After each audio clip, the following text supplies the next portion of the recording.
শুনে এই 12 বছর পর এই পথের কাটা আমার বাড়িতে এলো। তুই এক কাজ কর, এই কর্ম করে বাড়িতে যা, যা একটা হীরার ধারে চাকু নিয়ে আয়। আমি আইনিছি তুই তো ভালোই। শুনে এই চাকু দিয়ে আসার 7 টাকা কাটবো, অকার অক্ষর বাঁকাই দিব। যাওয়ার পরে মোরা বেটার গোলাত বাইন্ধে দেয়া, চিটপাট করে যা বাচ্চা গুলো নিজে চাল নিয়ে কাটছে। আমার ষড়যন্ত্র করলো যে এই তো এইবার বাচ্চাদের বুঝতে পারে তারা আমাদের সব বেতনকে সুরক্ষিত করে দেবে। মনের কথা কব, আজকাল মাদারকে নিয়ে বিবি কুসুম শুয়ে আছে, অল্পনের কাছে নিয়ে আসে 7 খণ্ড করবো। 7 খণ্ড করে এই গোস্ত বিবি কুসুমের গলার সাথে ঝোলা দিব। বলে যে কাকে কুসুম বলে আছে, সে কুসুম না, একটা মায়া রাক্ষস, নিজের ছেলেকে নিজে খা, মাংস রক্ত গায়ে ভরা নিয়ে বসে। এবার ধর একটা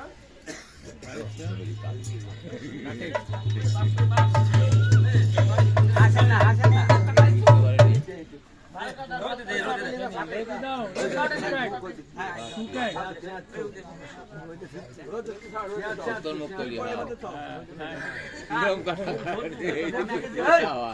হাসের কোনো সিন নাই।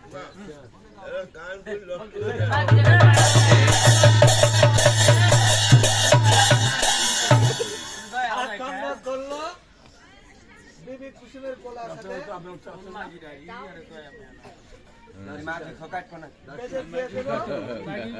বেগম সিল পাঠ করে চলে গেল। ওরে বাবা, কত রক্ত! রাজি চুপে আপনার জীবন নেবে গেছে। আচ্ছা তোমার কাকাটি সিলাসিলি করছে, ব্যাপারটা কি? আপনি মহলে কাজ ছিলেন বিবি কুসুমকে আজ ওর সাথে সিকিউরিটি অবসরে ওই যে ছেলে মনে হয়। ওইটি তো বিবি কুসুম না, তবে ওইটি তো একটা রাক্ষস, মায়াবী রাক্ষস।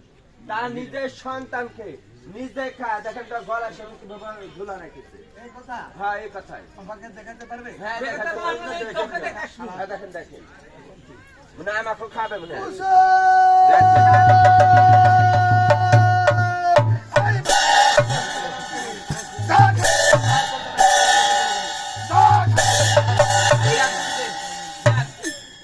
বাবা রে, তুই কোথায় গেলি বাবা?